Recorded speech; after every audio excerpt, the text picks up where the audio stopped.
Shalom sahabat Golden Gate Channel yang dikasih Tuhan, puji nama Tuhan, saya bersyukur dan bersuka cita kembali bisa menyapa sahabat terkasih dalam kasih dan anugerah Tuhan. Sahabat terkasih, saya selalu berharap dan berdoa agar sahabat senantiasa dalam keadaan baik dan sehat dan senantiasa diberkati oleh Tuhan.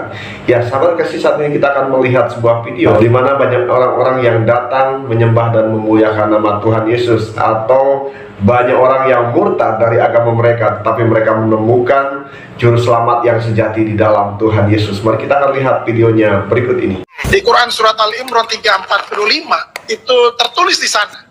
Dikatakan begini, saudara. It's qalatil malaikatu ya Maryamu innallaha yubassuruki bi kalimatin min husmuhul masihu isabnu Maryaman wajihan fid dunya wal akhir. Jadi ketika itu Al-Quran bilang begini, ketika itu Allah berfirman kepada malaikat Jibril, hai malaikat Jibril, lu datengin deh itu Maryam dan katakanlah kepada Maryam, innallaha yubassuriki bi kalimatin min husmul masihu isabnu Maryaman.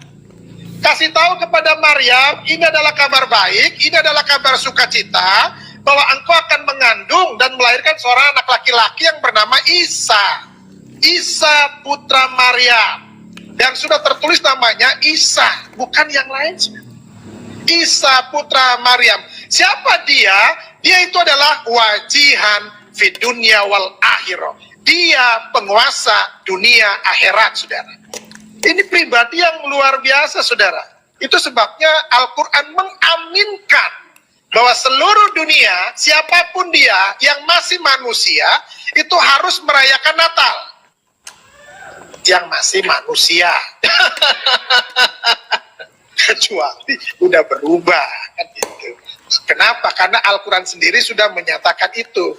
Kok Al-Quran menyatakan itu ya? Yes, ini hal yang sangat penting. Kenapa yang dibawa? Keselamatan dunia ini. Manusia itu butuh keselamatan. Ketika manusia itu butuh keselamatan, apa yang harus dia lakukan? Dia harus mencari keselamatan itu. Bagaimana caranya mereka mencari jalan keselamatan itu? Ada yang rambutnya dibotakin supaya kudus, ya kan?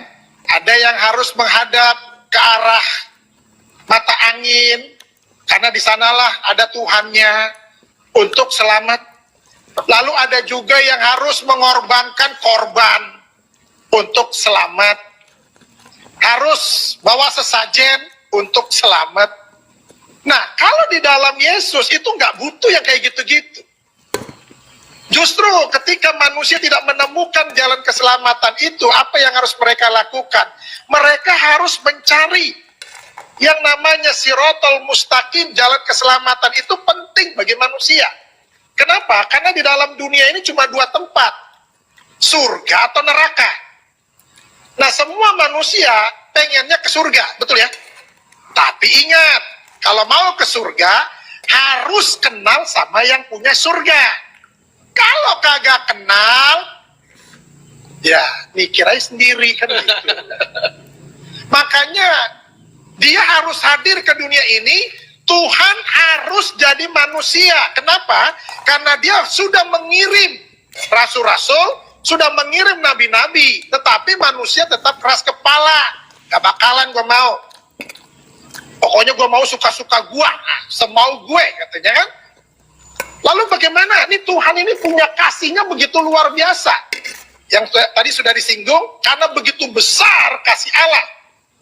Apa yang Tuhan mau lakukan? Ini manusia ini harus, semuanya ini harus masuk surga.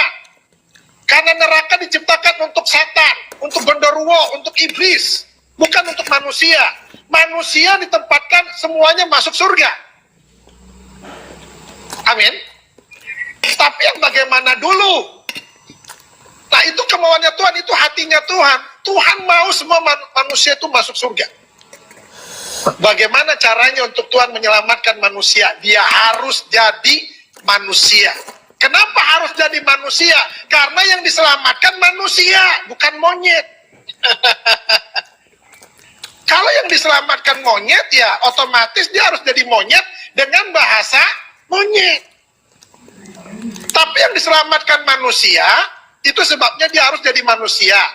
Makanya ada yang bilang, Tuhannya orang Kristen melucu jadi manusia. Suka-suka dia.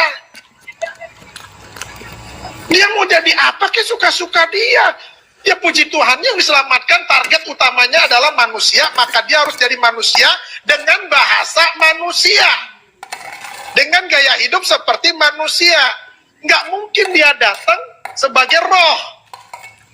Kenapa? Ngeri. Ada suara, nggak ada wujud. Budi,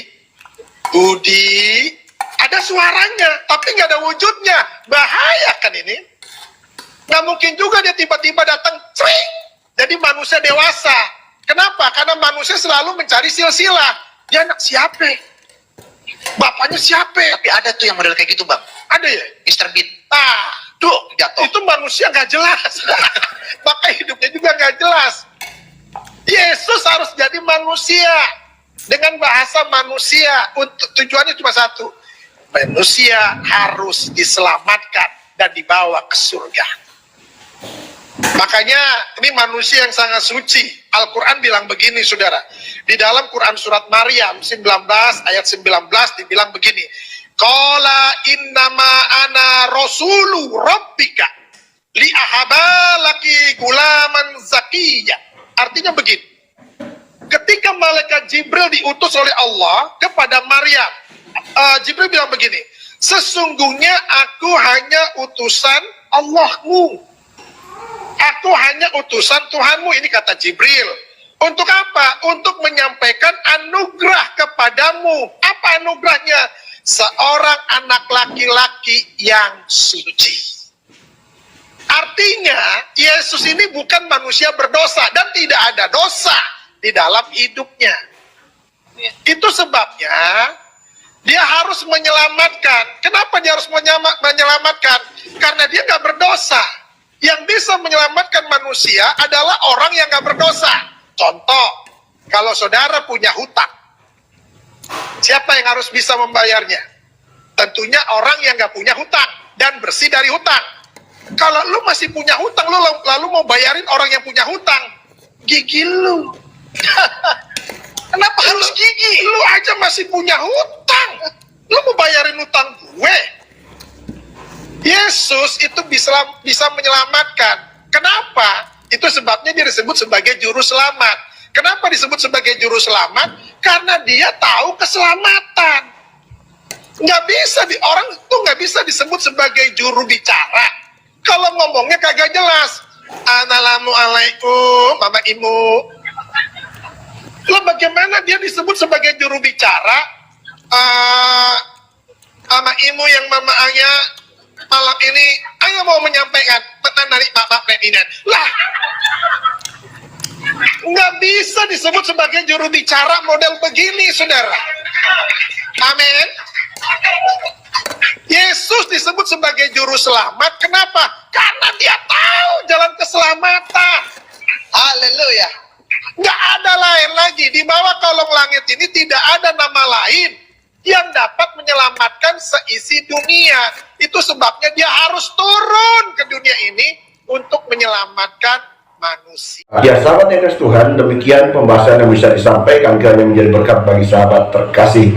Jika sahabat terkasih diberkati, tinggalkan komentar di kolom komentar, berikan masukan dan juga saran, dan kiranya channel ini boleh semakin berkembang dan nama Tuhan dipermuliakan. Terima kasih sahabat, Tuhan Yesus memberkati kita sekalian. Haleluya, amin.